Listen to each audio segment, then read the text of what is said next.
नमस्कार दोस्तों, मैं हूं राहुल कुमार और आपका स्वागत है।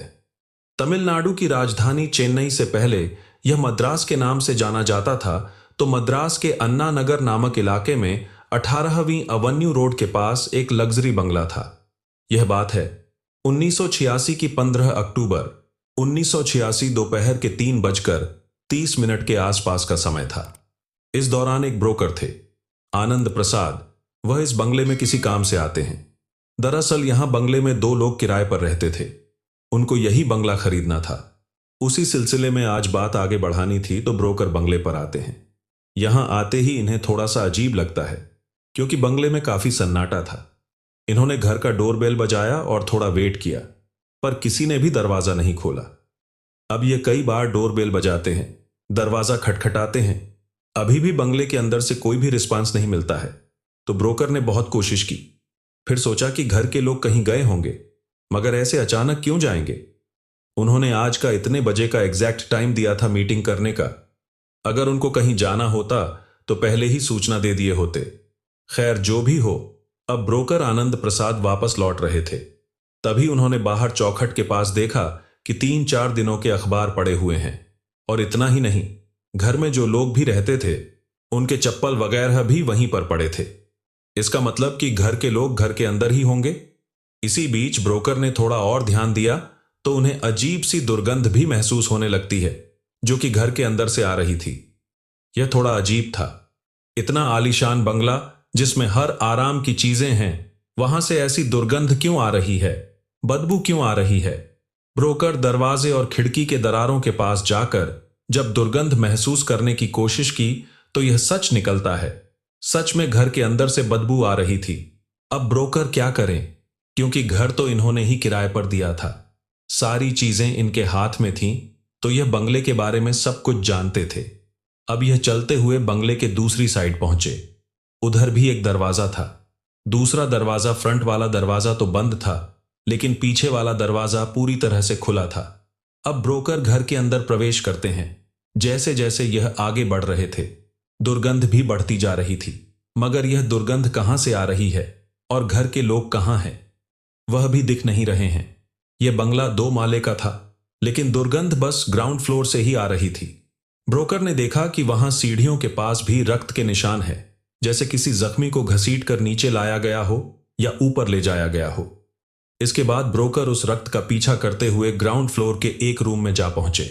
वहीं रक्त के निशान बाथरूम के अंदर तक जा रहे थे। गंध भी बहुत बढ़ती जा रही थी।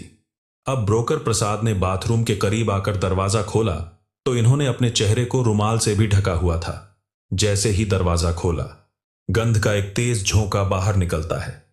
ब्रोकर ने जब अंदर झांक कर देखा तो उनके रोंगटे खड़े हो गए। उस बाथरूम के अंदर सड़ी गली हालत में 2 शव पड़े हुए थे, वह भी एक के ऊपर एक। ब्रोकर बहुत घबरा गए और भागकर पुलिस स्टेशन पहुंचे। वहां पर सारी घटना बताई। अब पुलिस भी बंगले पर पहुंचती है। मेन दरवाजे को खोलकर अंदर जाया गया। वहां की दशा बहुत भयानक थी। ग्राउंड फ्लोर का लिविंग एरिया भी रक्त में सना पड़ा था। दीवारें, फर्श, फर्नीचर, हर जगह पर रक्त के छींटे थे। जब पुलिस बाथरूम के अंदर गई तो वहां की दशा को देखकर इनका भी शरीर कांप उठा, क्योंकि कोई भी शव को करीब से जाकर देखना नहीं चाह रहा था। शायद इन्होंने ऐसा भयानक क्राइम सीन पहली बार देखा हो। बाथरूम में भी रक्त की धाराएं थीं, जो कि जमकर काली पड़ चुकी थी। शव के अंदरूनी अंग भी बाहर झांक रहे थे। अब पुलिस ने ब्रोकर से पूछा, आखिर यह शव किनके है। ब्रोकर ने नाम बताया, रानी पद्मिनी और इनकी मां इंदिरा कुमारी। नाम सुनते ही पुलिस वाले आश्चर्यचकित हो गए। रानी पद्मिनी एक जाना माना नाम थी। यह एक फिल्म एक्ट्रेस थी। बहुत कम समय में इन्होंने बहुत बड़ा नाम कर लिया था। यह मलयालम, तमिल, तेलुगु, हिंदी, कन्नड़ ऐसी भाषाओं में फिल्में कर चुकी थीं। और शव की दुर्दशा को देखकर लगा कि इनकी मृत्यु को 3-4 दिन तो हो ही चुके हैं। मगर हैरानी की बात थी कि किसी को कुछ पता क्यों नहीं चला। आखिर इनकी और इनके माताजी की मृत्यु कैसे हुई? क्या यह एक कत्ल का मामला है? शव की हालत को देखकर पुलिस वाले कुछ समझ नहीं पा रहे थे। घटना स्थल पर फिंगरप्रिंट्स लेने के लिए फॉरेंसिक एक्सपर्ट्स आते हैं। साथ में स्निफर डॉग्स की टीम भी आती है। एक स्निफर डॉग स्मेल करते करते फर्स्ट फ्लोर के एक रूम में जा पहुंचा। वहां पर भी ढेर सारे रक्त के निशान थे।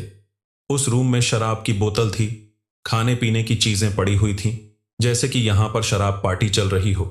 लगा कि कत्ल फर्स्ट फ्लोर के इसी रूम में हुआ है। इसके बाद शव को घसीटते हुए नीचे ले जाकर बाथरूम में छिपा दिया गया। आखिर यह कत्ल किसने और क्यों किया होगा? पहला एंगल था लूटपाट और चोरी का। घर में चोर बदमाश गुस्से होंगे, पैसे गहने चोरी करके दोनों का कत्ल करके भाग गए। मगर ऊपर वाले कमरे में शराब क्यों पिया गया था? पुलिस ने जब लूटपाट के एंगल को देखते हुए घर की तलाशी ली तो अलमारियों के लॉकर्स डैमेज पाए गए। लॉकर्स टूटे हुए थे, यानी यहां पर चोरी हुई है। पैसे गहने घर पर नहीं थे, यानी सब कुछ गायब है। अब चूंकि इतनी बड़ी एक्ट्रेस का घर है, उस जमाने में भी लाखों रुपए की फीस चार्ज करती थी, तो जरूर कई लाखों के सामान गायब हुए होंगे। और शव के ऊपर भी किसी तरह के गहने नहीं मिलते हैं, यानी कातिल या कातिलों ने इनके पहने गहने भी उतार लिए थे।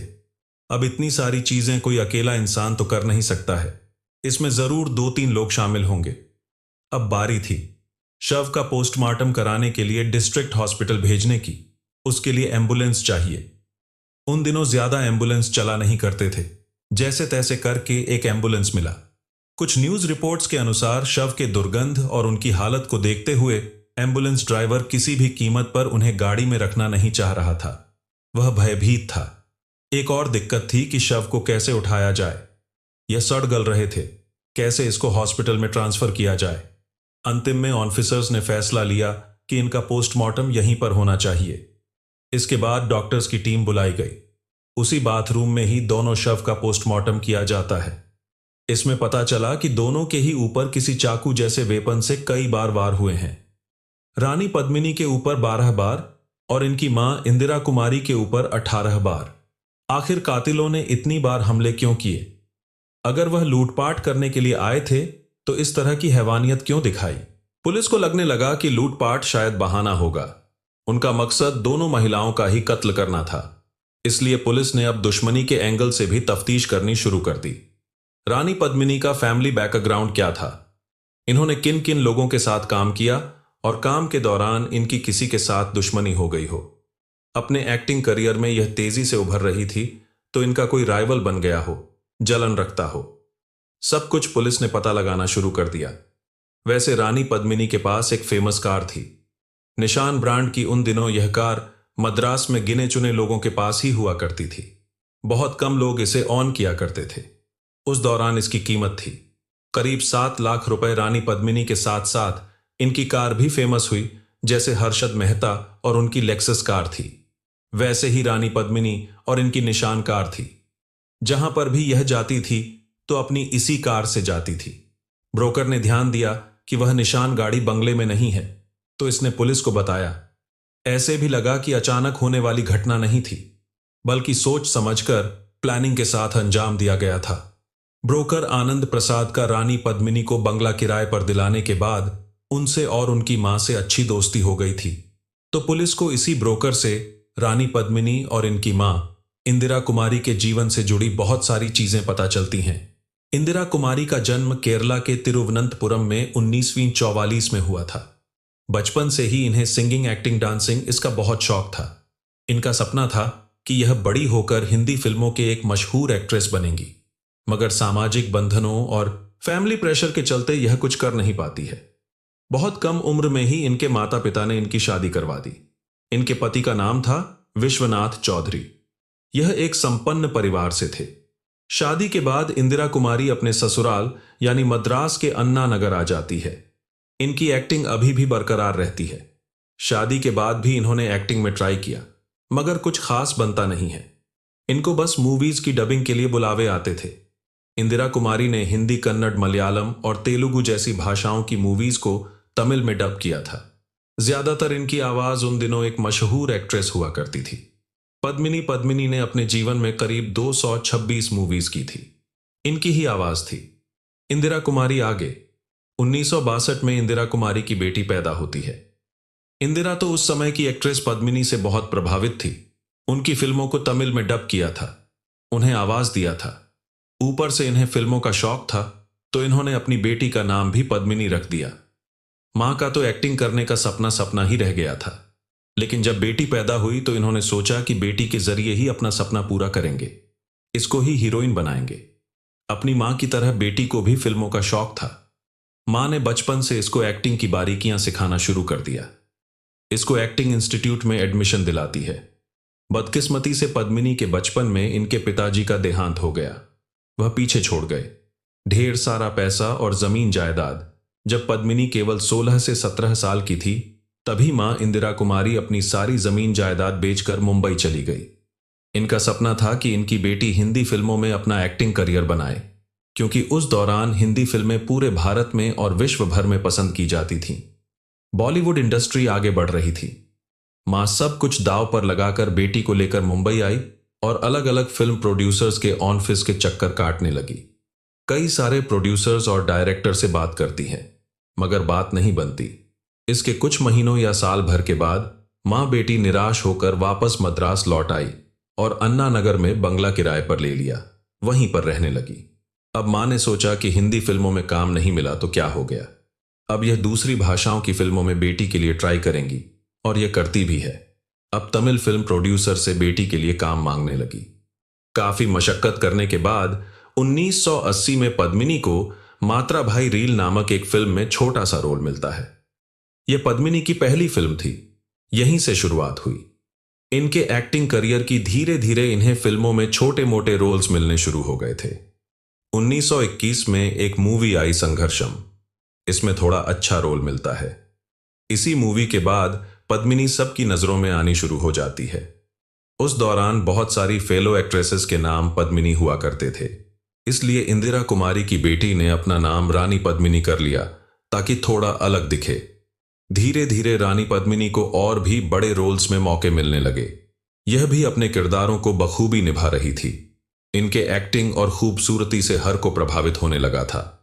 1981 में इन्होंने एक जाने माने एक्टर मोहनलाल के साथ एक मूवी की थे, नाम वयम्बम।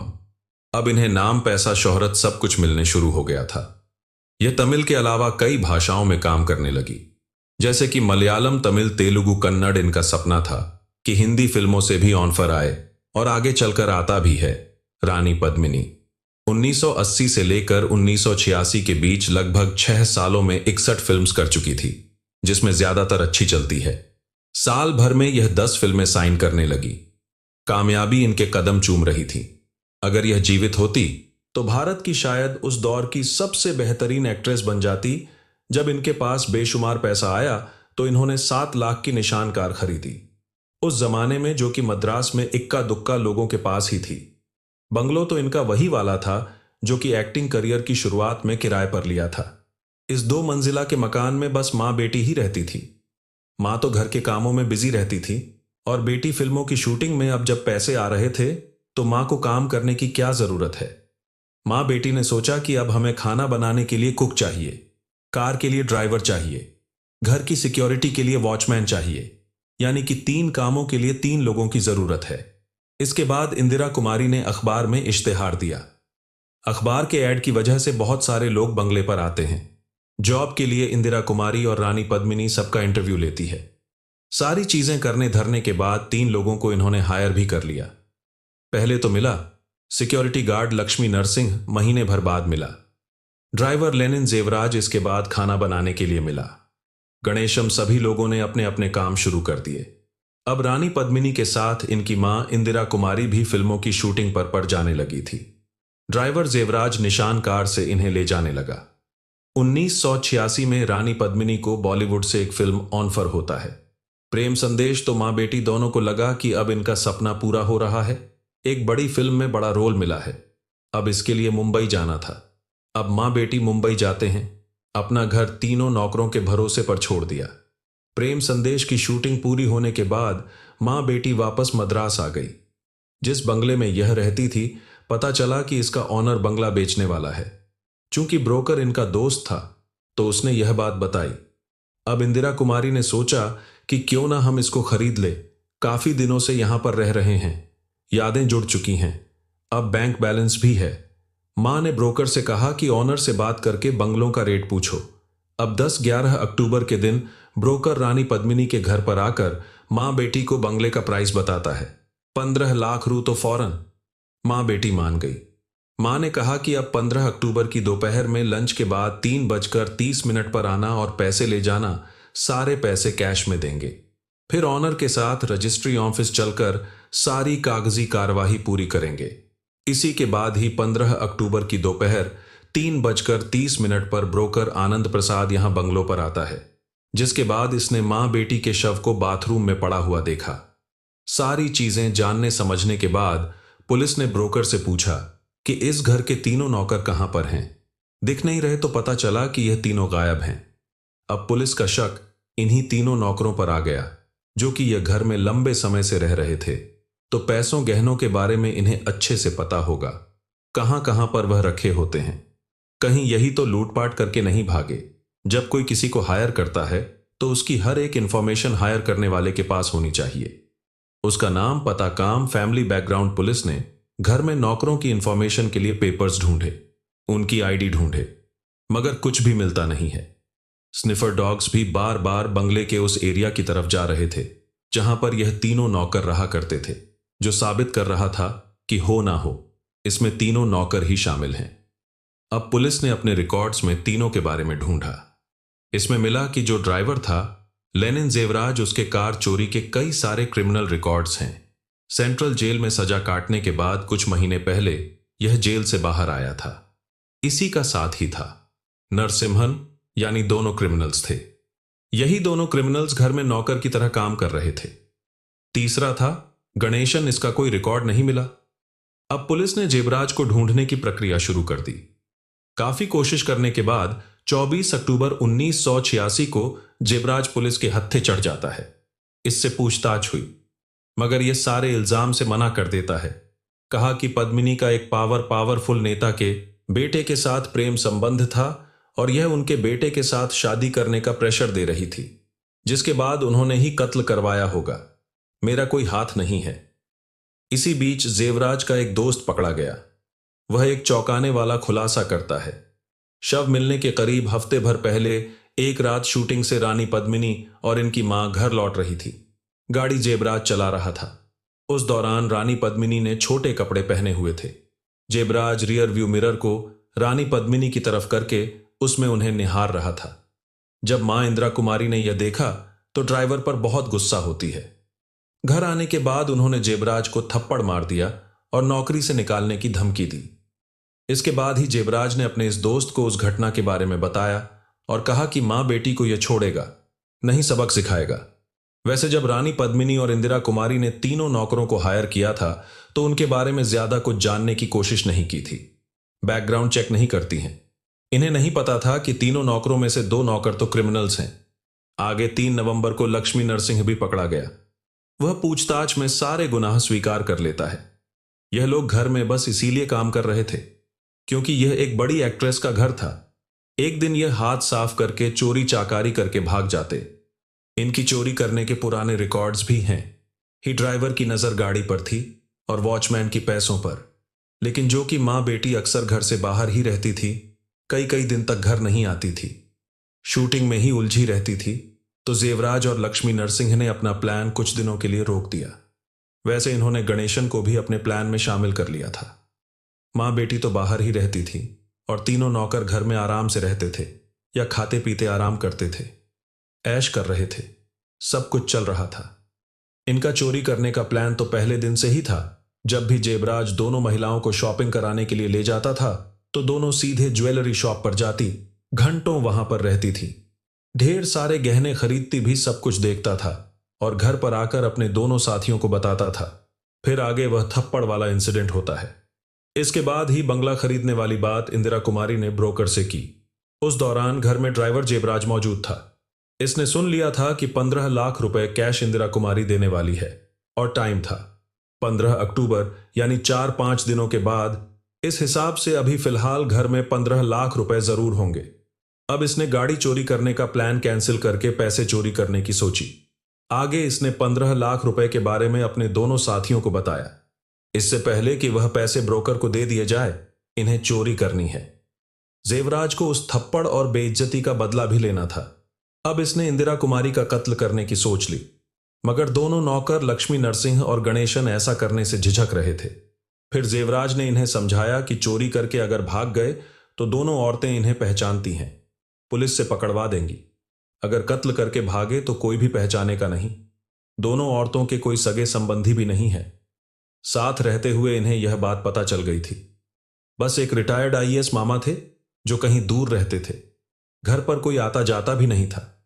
लास्ट में वह दोनों भी कत्ल करने को मान जाते हैं। फिर जेबराज शाम को मार्केट गया और वहां से 3 चाकू खरीद कर लाया।